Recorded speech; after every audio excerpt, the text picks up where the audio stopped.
So here overhead is nothing but indirect, whereas all the direct material, direct labor, direct expense are called as prime cost. So this is about just brief about the direct and indirect items. Next, the simple format of cost sheet. This is very simple format of cost sheet here.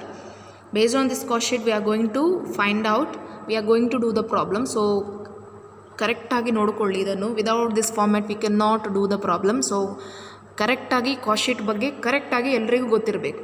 So it is simple format. In detail format ನಾನು ನಿಮಗೆ next ಕ್ಲಾಸಲ್ಲಿ explain ಮಾಡ್ತೇನೆ, ಬರುವಂಥ ಕ್ಲಾಸಲ್ಲಿ next ಕ್ಲಾಸಲ್ಲಿ explain ಮಾಡ್ತೇನೆ.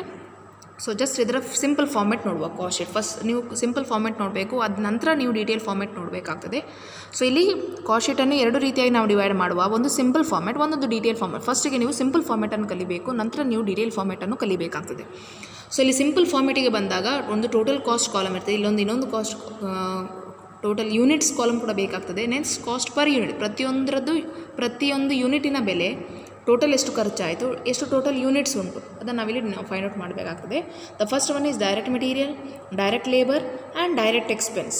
So ಫಸ್ಟಿಗೆ ಬರುವಂಥದ್ದು ಎಲ್ಲ ಡೈರೆಕ್ಟ್ ಐಟಮ್ಸನ್ನು ನಾವು ರೆಕಾರ್ಡ್ ಮಾಡೋಣ. ಡೈರೆಕ್ಟ್ ಐಟಮ್ಸ್ ಅಂತ ಹೇಳಿದರೆ ಏನು, ಮೂರು. ಒಂದು ಮೆಟೀರಿಯಲ್, ಲೇಬರ್ ಆ್ಯಂಡ್ ಎಕ್ಸ್ಪೆನ್ಸ್. ಎಲ್ಲ ಡೈರೆಕ್ಟ್ ಐಟಮ್ಸನ್ನು ಫಸ್ಟಿಗೆ ರೆಕಾರ್ಡ್ ಮಾಡ್ತೇವೆ. And the total of this is called as prime cost. Then for this we have to add works overhead. Works overhead nothing but factory or manufacturing overhead, one and the same. If you add the factory overhead, the same format has to be followed for every problems. Remember this, the same format. You cannot add office first, then you cannot add works next. So first you have to add works overhead. Works overhead nothing but factory overhead. If you add the works overhead to the prime cost, you will know the works cost. This total is called as works cost. Works cost ಆದಮೇಲೆ then you have to add office and administration overhead. And if you add the administration overhead to the works cost, you will come to know the cost of production. And for cost of production you have to add selling and distribution overhead. And if you add selling and distribution overhead to the cost of production, you will come to know the cost of sales or total cost. And if you add the profit, you will come to know the sales, or if they have given the sales value, and if the sales amount is more than total cost, of course there is profit. If the sales amount is less than total cost, then there is a loss. So profit ಆದರೆ add, loss ಆದರೆ minus. Sometimes they will give the sales amount, then we have to know whether there is profit or loss. Sometimes they will not give, they will give the selling price per unit. In that we have to find out the sales and we have to find out the profit or loss. This is a simple cost. So first, direct material, direct labor and direct expense.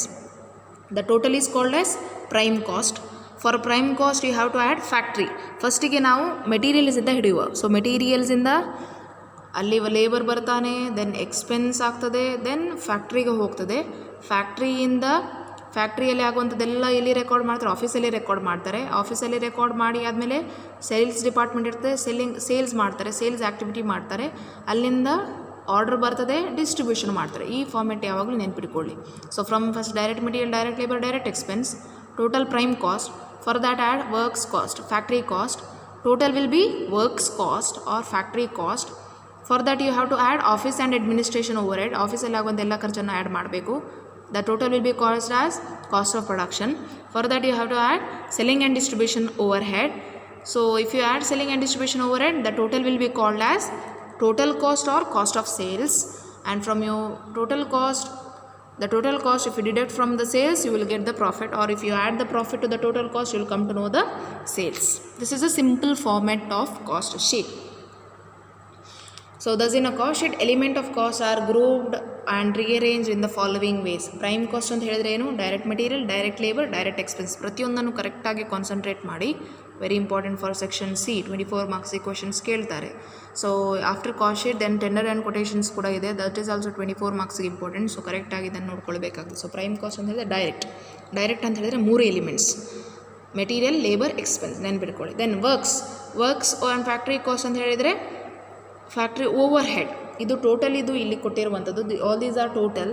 ಯಾವುದನ್ನು total add ಮಾಡಿದರೆ ನಿಮಗೆ ಈ total figure ಬರ್ತದೆ ಅಂತ ಹೇಳ್ತಾರೆ. Prime ಕಾಸ್ಟಿಗೆಲ್ಲ direct ಐಟಮ್ಸನ್ನು add ಮಾಡಿದ್ರೆ prime cost.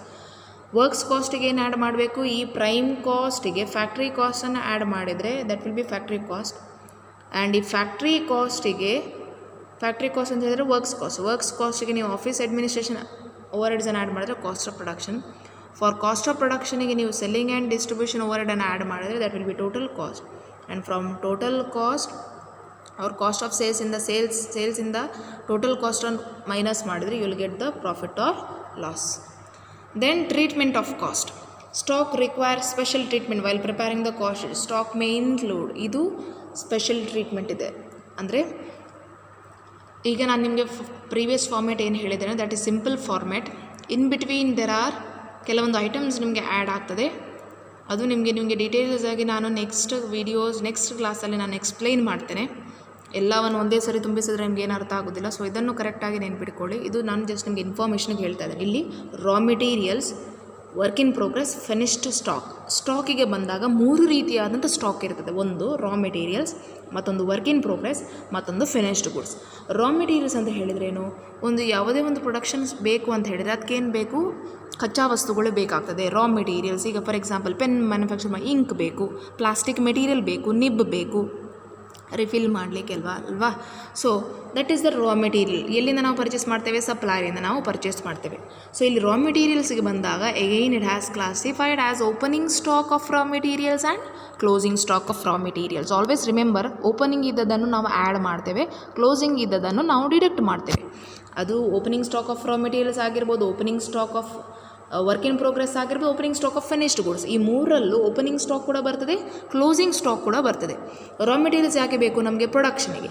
Work in progress ಅಂದರೆ ಏನು? ಸೊ ಇಲ್ಲಿ ವರ್ಕ್ ಇನ್ ಪ್ರೋಗ್ರೆಸ್ ಅಂತ ಹೇಳಿದರೆ, ವರ್ಕ್ ಇನ್ ಪ್ರೋಗ್ರೆಸ್ ಆಲ್ರೆಡಿ ಕೆಲಸ ಸ್ಟಾರ್ಟ್ ಆಗಿದೆ, ಬಟ್ ಇಟ್ ಈಸ್ ನಾಟ್ ಎಟ್ ಕಂಪ್ಲೀಟಾಗಿ ಆಗಲಿಲ್ಲ, ಅದನ್ನು ಕಂಪ್ಲೀಟ್ ಮಾಡಬೇಕು. ಆ ಅರ್ಧದಲ್ಲಿ ಏನು ಕೆಲಸ ಆಗಿದ್ದಲ್ಲ ಅದನ್ನು ನಾವು ವರ್ಕ್ ಇನ್ ಪ್ರೋಗ್ರೆಸ್ ಅಂತ ಹೇಳ್ತೇವೆ. ನಾವು ಕೆಲಸ ಸ್ಟಾರ್ಟ್ ಆಗಿದೆ ಬಟ್ ಕಂಪ್ಲೀಟ್ ಆಗಲಿಲ್ಲ, ಆ ಪ್ರಾಸೆಸ್ ಏನಾಗಿ ನಾವು ಕಲಿತೇವೆ work in progress. For example road construction ಆಗ್ತಾ ಇದೆ ಅಲ್ಲ, ಅಲ್ಲಿ ಬೋರ್ಡ್ ಹಾಕಿರ್ತಾರೆ ವರ್ಕ್ ಇನ್ ಪ್ರೋಗ್ರೆಸ್. ಅಂದರೆ ಕೆಲಸ ಸ್ಟಾರ್ಟ್ ಆಗಿದೆ, ಕೆಲಸ ಪ್ರಗತಿಯಲ್ಲಿದೆ, ಬಟ್ ಆಗ್ತಾ ಕಂಪ್ಲೀಟ್ ಆಗಲಿಕ್ಕೆ ಟೈಮ್ ಇದೆ ಅಂತ ಹೇಳಿ work in progress. Work is going on, that means that. So ಇಲ್ಲಿ ಕೂಡ opening stock work in progress ಅಂದರೆ ಆಲ್ರೆಡಿ ಲಾಸ್ಟ್ ಇಯರಲ್ಲಿ ಕಂಪ್ಲೀಟ್ ಆಗದೆ ಹಾಗೆ ಉಳಿದಿರುವಂಥ ಅರ್ಧ ಕೆಲಸವನ್ನು ಈ ವರ್ಷ ನೀವು ಫಸ್ಟಿಗೆ ಕಂಪ್ಲೀಟ್ ಮಾಡಬೇಕಲ್ವಾ. So that will be called as opening stock of work in progress. Then closing stock of work in progress. ಈ ವರ್ಷ ಕ್ಲೋಸಿಂಗ್ ಅಂತ ಹೇಳಿದರೆ ಈ ವರ್ಷ ಕಂಪ್ಲೀಟ್ ಆಗದೆ ಹಾಗೆ ಪೆಂಡಿಂಗ್ ಇದ್ದ ಕೆಲಸ closing stock of work in ಪ್ರೋಗ್ರೆಸ್ಸಲ್ಲಿ ಬರ್ತದೆ. ಅದನ್ನು ನಾವೇನು ಮಾಡ್ತೀವಿ, ಈ ವರ್ಷ ಕ್ಲೋಸಿಂಗ್ ಅಂತ ತೋರಿಸ್ತೇವೆ, ನೆಕ್ಸ್ಟ್ ಇಯರಿಗೆ ನಾವು ಓಪನಿಂಗ್ ಅಂತ ಹೇಳಿ ತೋರಿಸ್ತೇವೆ. Then finished goods, opening stock of finished goods, complete ಆದ ಗೂಡ್ಸ್ ಪ್ರೀವಿಯಸ್ ಇಯರಲ್ಲಿ ಸೇಲ್ ಆಗದೆ ಹಾಗೆ ಉಳಿದಿದೆ, ಪ್ರೀವಿಯಸ್ ಇಯರಲ್ಲಿ ಅದು ಕ್ಲೋಸಿಂಗ್ ಸ್ಟಾಕ್, ಈ ವರ್ಷಕ್ಕೆ ಅದು ಓಪನಿಂಗ್ ಸ್ಟಾಕ್ ಆಗ್ತದೆ. ಈ ವರ್ಷ ಫಿನಿಶ್ಡ್ ಸ್ಟಾಕ್ ಹಾಗೆ ಸೇಲ್ ಆಗದೆ ಹಾಗೆ ಇದ್ರೆ ಅದು ನಾವೇನಂತ ಈ ವರ್ಷಕ್ಕೆ ಕ್ಲೋಸಿಂಗ್ ಸ್ಟಾಕ್ ಅಂತ ಹೇಳಿ ಕನ್ಸಿಡರ್ ಮಾಡ್ತೀವಿ. ಇಲ್ಲಿ ಓಪನಿಂಗ್ ಇದೆ, ಕ್ಲೋಸಿಂಗ್ ಇದೆ, ಇಲ್ಲಿ ಕೂಡ ಓಪನಿಂಗ್ ಕ್ಲೋಸಿಂಗ್ ಇದೆ, ಇಲ್ಲಿ ಕೂಡ ಓಪನಿಂಗ್ ಕ್ಲೋಸಿಂಗ್ ಇದೆ. ಈಗ ಸ್ಟಾಕ್ ಆಫ್ ರಾ ಮೆಟೀರಿಯಲ್ಸ್ ಬಂದಾಗ how we can use this opening stock of raw materials ಅಥವಾ closing stock of raw materials ನಾವು ಎಲ್ಲಿ ತೊಗೊಳ್ತೇವೆ, ಇದನ್ನು ನಾವು ಎಲ್ಲಿ ತೊಗೊಳ್ತೇವೆ ಅಂತ ಹೇಳಿದರೆ before prime cost find out ಮಾಡೋ ಮೊದಲು ಅಂತ ಹೇಳಿದ್ರೆ ಡೈರೆಕ್ಟ್ ಮೆಟೀರಿಯಲ್ಸಲ್ಲಿ ನಾವು ಫೈಂಡ್ ಔಟ್ ಮಾಡಬೇಕಾಗ್ತದೆ. ಸೊ ಫಸ್ಟಿಗೆ ನಾವೇನು ಮಾಡ್ತೇವೆ, ಡೈರೆಕ್ಟ್ ಮೆಟೀರಿಯಲ್ಸ್ ಬರೆದಾಗ ಅಲ್ಲಿ ಡೈರೆಕ್ಟ್ ಮೆಟೀರಿಯಲ್ಸ್ ಬರೆಯುವ ಮೊದಲು ನಾವೇನು ಮಾಡಬೇಕು, in case opening stock of raw materials ಇದೆ ಅಂತ ಆದರೆ ಪ್ರೀವಿಯಸ್ ಇಯರಲ್ಲಿ ರಾ ಮೆಟೀರಿಯಲ್ಸ್ ಪರ್ಚೇಸ್ ಮಾಡಿದ್ರು, ಅಲ್ಲಿ ಜಾಸ್ತಿ ಉಳಿಯಿತು, ಈ ವರ್ಷಕ್ಕೆ ಫಸ್ಟ್ ಏನು ಮಾಡಬೇಕು, ಅದನ್ನು ಖಾಲಿ ಮಾಡಬೇಕಲ್ವ, ಅದನ್ನು ಫಸ್ಟಿಗೆ ಯೂಸ್ ಮಾಡಬೇಕಾಗ್ತದೆ. ಸೊ ಫಸ್ಟಿಗೆ ನಾವೇನು ಮಾಡಬೇಕು, opening stock of raw materials we have to take. Then in case ಅದು ಸಾಕಾಗಲಿಲ್ಲ, ಸಫಿಷಿಯೆಂಟ್ ಆಗಲಿಲ್ಲ, ಇನ್ನೂ ಕೂಡ ರಾ ಮೆಟೀರಿಯಲ್ಸ್ ಬೇಕಂತ ಹೇಳಿದ್ರೆ ಈ ವರ್ಷ ನೀವು ಹೊಸ ಪರ್ಚೇಸ್ ಮಾಡ್ತೀರಾ raw material, that has to be added. So opening stock of raw materials, add purchase of raw materials, less closing stock of raw materials. ಈ ವರ್ಷಕ್ಕೆ ಅಷ್ಟು ಮೆಟೀರಿಯಲ್ಸ್ ಬೇಕಾಗಿರಲಿಲ್ಲ, ಸ್ವಲ್ಪ ಮೆಟೀರಿಯಲ್ಸ್ ಅದರಲ್ಲಿ ಉಳಿಯಿತು, so that you have to deduct. ಆ್ಯಕ್ಚುಲಾಗಿ ಎಷ್ಟು ನೀವು ರಾ ಮೆಟೀರಿಯಲ್ಸನ್ನು ಯೂಸ್ ಮಾಡಿದ್ದೀರಾ ಅಂತ ಹೇಳಿ ಫೈಂಡ್ ಔಟ್ ಮಾಡಬೇಕಂತ ಹೇಳಿದರೆ this formula you have to use. The raw materials which is actually consumed. To find out this, we have to use this formula, that is opening stock of raw materials, add purchases of raw materials, less ee varsha ulda materials, that is to be, if you deduct that you will come to know the raw materials. Then stock in work in progress. Work in progress means units on which work has been done but which are not yet completed. Ee materials, opening stock of raw materials navelli find out ಮಾಡ್ತೇವೆ before calculating the prime cost, right? So whereas work in progress ನಾವು ಎಲ್ಲಿ calculate ಮಾಡ್ತೇವೆ ಅಂತ ಹೇಳಿದರೆ prime cost ಆಗಿ prime ಕಾಸ್ಟಿಗೆ ನಾವೇನು add ಮಾಡ್ತೇವೆ, factory over ಹೆಡ್ಸನ್ನು ಆ್ಯಡ್ ಮಾಡ್ತೇವೆ. ಈ ಫ್ಯಾಕ್ಟ್ರಿ ಓವರ್ ಹೆಡ್ಸನ್ನು ಆ್ಯಡ್ ಮಾಡಿ ಆದಮೇಲೆ, ಫ್ಯಾಕ್ಟ್ರಿಯಲ್ಲಿ ಸಂಬಂಧಪಟ್ಟ ಖರ್ಚನ್ನು ಆ್ಯಡ್ ಮಾಡಿ ಆದಮೇಲೆ ಬಿಫೋರ್ ವರ್ಕ್ಸ್ ಕಾಸ್ಟ್ ನಾವೇನು ಮಾಡಬೇಕು, we have to add opening stock of work in progress. ನಾನೇನು ಹೇಳಿದೆ, opening stock on always we will add, closing stock we will deduct. So opening stock of work in progress add ಮಾಡಿ less closing stock. ಈ ವರ್ಷ ಕೆಲಸ ಹಾಗೆ pending ಇದೆ ಅಂತ ಆದರೆ ನೆಕ್ಸ್ಟ್ ಇಯರಿಗೆ ನೀವು ಅದನ್ನು ತೊಗೊಂಡೋಗಬೇಕು. So less closing stock of work in progress. You will come to know the works cost. So work in progress is prepared before calculating the works cost, whereas opening or closing stock of raw materials is used before calculating the prime cost. So this is about the work in progress. Then finished stock. Again finished goods ಗೆ ಬಂದಾಗ opening stock of finished goods, closing stock of finished goods. ಇದು ಯಾವ step ಆದಮೇಲೆ ಅಂತ ಹೇಳಿದರೆ, works cost step ಆದಮೇಲೆ. Works ಕಾಸ್ಟಿಗೆ ನೀವು ಏನನ್ನು ಆ್ಯಡ್ ಮಾಡುವಂಥದ್ದು, ಆಫೀಸ್ ಆ್ಯಂಡ್ ಅಡ್ಮಿನಿಸ್ಟ್ರೇಷನ್ ಓವರ್ ಹೆಡನ್ನು ಆ್ಯಡ್ ಮಾಡುವಂಥದ್ದಲ್ವಾ. So office and administration over head ಆದಮೇಲೆ ನಿಮ್ಗೆ ಏನು ಬರುತ್ತೆ, ಕಾಸ್ಟ್ ಆಫ್ ಪ್ರೊಡಕ್ಷನ್ ಬರ್ತದೆ. ಸೊ ಇಲ್ಲಿ ನೋಡಿ, so look at this format.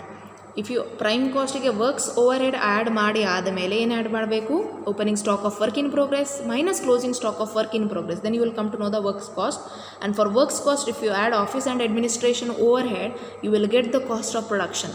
So after cost of production, before selling and distribution add ಮಾಡುವ ಮೊದಲು, ಅಂದರೆ ಕಾಸ್ಟ್ ಆಫ್ ಪ್ರೊಡಕ್ಷನ್ ಆದಮೇಲೆ ನೀವೇನು ಮಾಡಬೇಕಾಗ್ತದೆ, ಕಾಸ್ಟ್ ಆಫ್ ಪ್ರೊಡಕ್ಷನ್ನೇ ಆದಮೇಲೆ you have to add opening stock of finished goods, then less closing stock of finished goods. ಯಾಕೆ opening stock of finished goods ಅಂತ ಹೇಳಿದ್ರೆ, ಪ್ರೀವಿಯಸ್ ಇಯರ್ದು ಫಸ್ಟ್ ಗೂಡ್ಸನ್ನು ಸೇಲ್ ಮಾಡಬೇಕು. ಪ್ರೀವಿಯಸ್ ಇಯರಲ್ಲೇ ಪೆನ್ ನೀವೇನು ಪ್ರೊಡಕ್ಷನ್ ಮಾಡಿಟ್ಟಿದ್ದೀರಾ ಸೇಲ್ ಆಗದೆ, ಅದನ್ನು ಫಸ್ಟಿಗೆ ಸೇಲ್ ಮಾಡಬೇಕು. ಎಲ್ಲಂದರೆ ಏನಾಗ್ಬೋದು, ಅಲ್ಲಿ ವರ್ಕ್ ನೆಕ್ಸ್ಟ್ ಅದು ಪೆನ್ ಬರೆಯದೇ ಇರ್ಬೋದು, ಯಾಕಂದ್ರೆ ಟೈಮ್ ಹೋಗ್ತಾ ಹೋದಾಗೆ ಅಲ್ಲಿ ಅದು ವೇಸ್ಟ್ ಆಗ್ಬೋದು. ಸೊ ಹಾಗಾಗಿ ಫಸ್ಟಿಗೆ ನೀವು ಅದನ್ನು ಖಾಲಿ ಮಾಡಬೇಕು. So add opening stock of finished goods less closing stock of finished goods, then the amount is called as cost of goods sold. So ಈ ಮೂರು ಅಡ್ಜಸ್ಟ್ಮೆಂಟನ್ನು ಕರೆಕ್ಟಾಗಿ ನೀವು ನೋಡ್ಕೊಳ್ಬೇಕಾಗ್ತದೆ. ಒಂದು ರಾ ಮೆಟೀರಿಯಲ್ಸನ್ನು ಡೈರೆಕ್ಟ್ ಮೆಟೀರಿಯಲ್ ಕ್ಯಾಲ್ಕುಲೇಟ್ ಮಾಡೋಕೆ ಯೂಸ್ ಮಾಡಬೇಕು.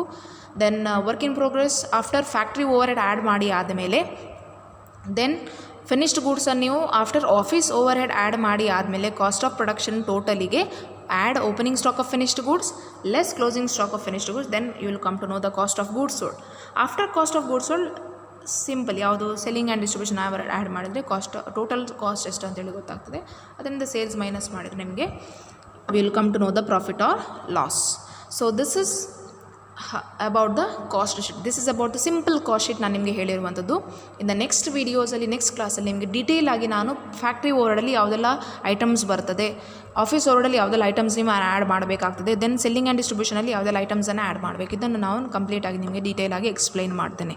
ಸೊ ಇದರಲ್ಲಿ ಏನಾದರೂ ಡೌಟ್ಸ್ ಇದೆ ಅಂತ ಹೇಳಿದ್ರೆ ಕರೆಕ್ಟಾಗಿ ನನಗೆ ಕೇಳಿ, ಪುನಃ ನಾನು ಎಕ್ಸ್ಪ್ಲೈನ್ ಮಾಡ್ತೇನೆ. But this concept must be clear, because ಪ್ರಾಬ್ಲಮಿಗೆ ನೀವು ವರ್ಕೌಟ್ ಮಾಡಬೇಕಂತ ಹೇಳಿದರೆ ಇದು ನಿಮಗೆ ಫಾರ್ಮೆಟ್ ಕರೆಕ್ಟಾಗಿ ಗೊತ್ತಿರಬೇಕು. ಸೊ ಫಾರ್ಮೆಟಲ್ಲಿ ಯಾವುದೇ ಡೌಟ್ ಇದೆ ಅಂತ ಹೇಳಿದ್ರೆ ನನಗೆ ಕೇಳಿ. ಸೊ ಇದನ್ನು ನೆಗ್ಲೆಕ್ಟ್ ಮಾಡಬೇಡಿ, ಕರೆಕ್ಟಾಗಿ ನೋಡ್ಕೊಳ್ಳಿ. Thank you.